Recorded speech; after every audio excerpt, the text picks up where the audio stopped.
Pues si tengo que quedarme con un género, me quedo seguramente con la novela, pero felizmente no hay que especializarse en literatura. Uno puede escribir novelas, teatros, ensayos, artículos, y la verdad que todo me apasiona, pero cada género pues tiene su propia técnica, es un mundo distinto.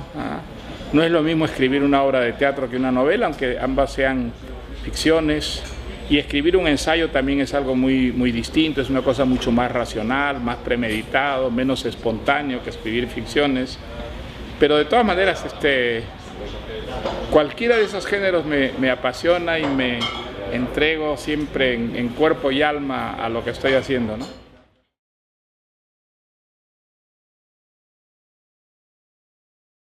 Bueno, es una novela que ha nacido como todas las novelas que he escrito, con ideas distintas que luego se fueron acercando una a otra, mezclando.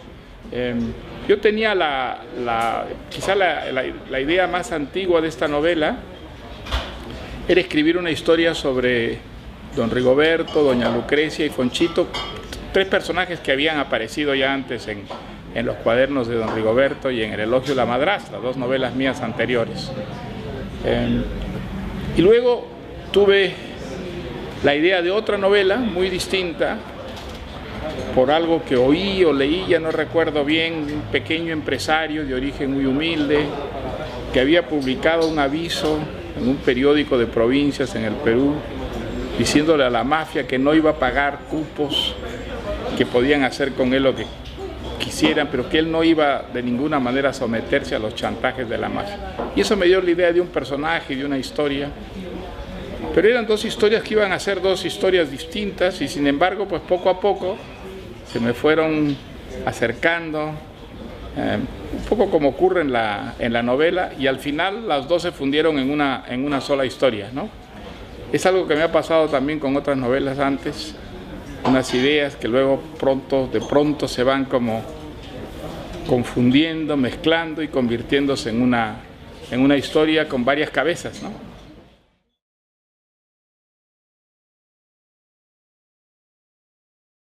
Pues la verdad que, bueno, digamos,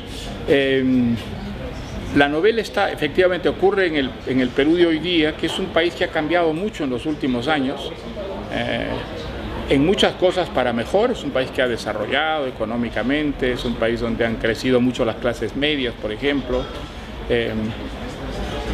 Yo hice un viaje al norte del Perú, donde había vivido de chico, de joven, y me quedé impresionado con los cambios, y eso me dio la idea del escenario de esta historia, ¿no? Y al mismo tiempo, pues la modernización del país ha traído muchos problemas, por ejemplo, la aparición de mafias que piden cupos, que hacen chantajes a los empresarios, a los hombres de negocios, y ese es un poco el contexto en el que ocurre la historia, ¿no? De un país que ha cambiado mucho en los últimos, digamos, 15 años, ¿no? Se ha transformado profundamente, como ha ocurrido con otras sociedades latinoamericanas, ¿no? Hay problemas muy grandes siempre, pero digamos, si uno compara con lo que ocurría hace 20 o 30 años, hay un progreso considerable, ¿no?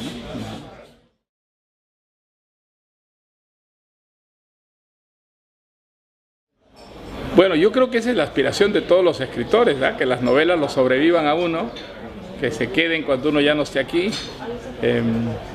Y después es siempre difícil elegir entre una novela, porque parece que uno estuviera renegando de las otras, ¿no? Y no, yo me siento muy identificado con todas las novelas que he escrito, pero la verdad que si tengo que elegir, pues elijo las novelas que más trabajo me han costado, ¿no? Por ejemplo, me costó muchísimo trabajo Conversación en la Catedral, es una novela que me tomó mucho tiempo y que fue muy difícil por la cantidad de personajes que tenía, porque además tenía una ambientación histórica.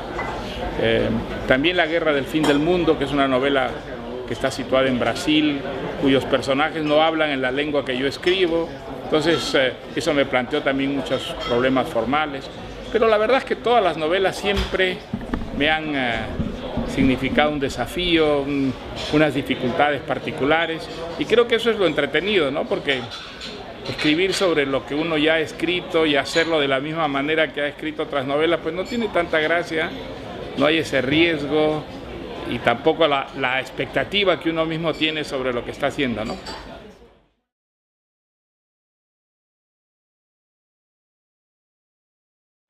Pues bueno, acabo de hacer un viaje por Normandía, donde yo había estado hacía 40 años siguiendo las huellas de Flaubert, y con ese motivo no solamente he visitado el museo que existe en Rouen de Flaubert, el pabellón donde él escribía, sino que he releído una novela de él que a mí me marcó muchísimo, Madame Bovary, y acabo de releerla otra vez en este viaje, y la verdad que el deslumbramiento ha sido el mismo que cuando la leí por primera vez. Así que si en este momento tuviera que recomendar una novela, recomendaría a Madame Bovary de Flaubert, que creo que es probablemente la primera novela moderna, y si no una de las novelas que más impacto ha tenido en la novela contemporánea.